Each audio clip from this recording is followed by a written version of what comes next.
Tekereza uramutse utwaye imodoka ku muvuduko w'ibirometero 60 mu isaha imwe. Ubundi mu busanzwe uzumva ibintu byose bimeze neza, gusa imodoka yawe niramuka igonze wowe uzisanga imbere kuko umubiri wawe ntabwo uzigera urekera kugenda.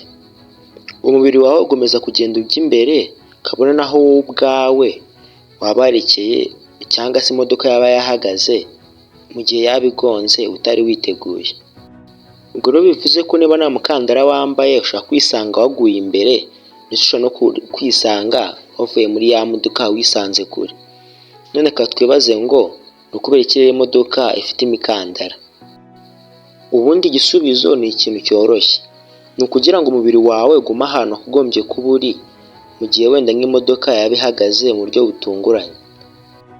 Rero buri mwaka iyi mikandara igiye itabara abantu 100,000 bari bagiye gupfa mu gihe babaga bambaye umukandara, kuko umukandara wendaga kuba bakwisanga baguye nko hanze y'imodoka, wenda nko ku mpanga y'umusozi.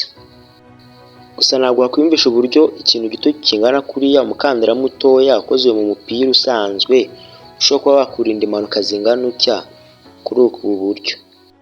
Ubundi igisubizo gishiye mu itegeko rya Newton kivuga ko ikintu icyo ari cyo cyose kirimo kiragenda kizaguma kugenda niba nta zindi mbaraga zigihagaritse. Rero nk'imodoka niramutse igonze nk'igikuta, wowe umubiri wawe wo uzakomeza ugende kuko nyine wo ntabwo ari wowe wahagaritswe na za ngufu zivuye ku gikuta. Uzakomeza kujya imbere ku muvuduko imodoka yagenderagaho. Rero iki ngiki nicyo gituma umukandara ukenerwa.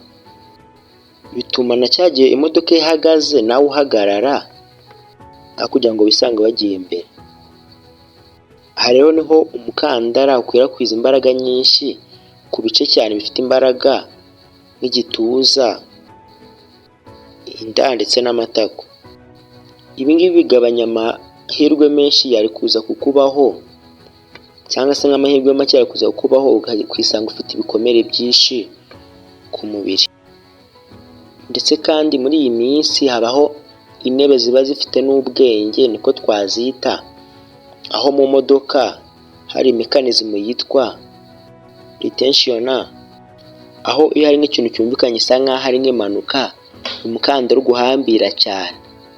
Ubwo rero waje kumenya neza ko umukandara ikintu kinini ugufasha no kuba wakurinda kuba wakwisanga uguye imbere ukarenga nko mu birahure, ahubwo bikaba byagufasha kuba waguma mu modoka mo imbere nta kibazo kikubayeho, n'icyakubaho kikaba kitakaze cyane. Niyo mpamvu akenshi bagushishikariza kuba wakwambara umukandara. Nari iFabrics wakoze kureba video yacu.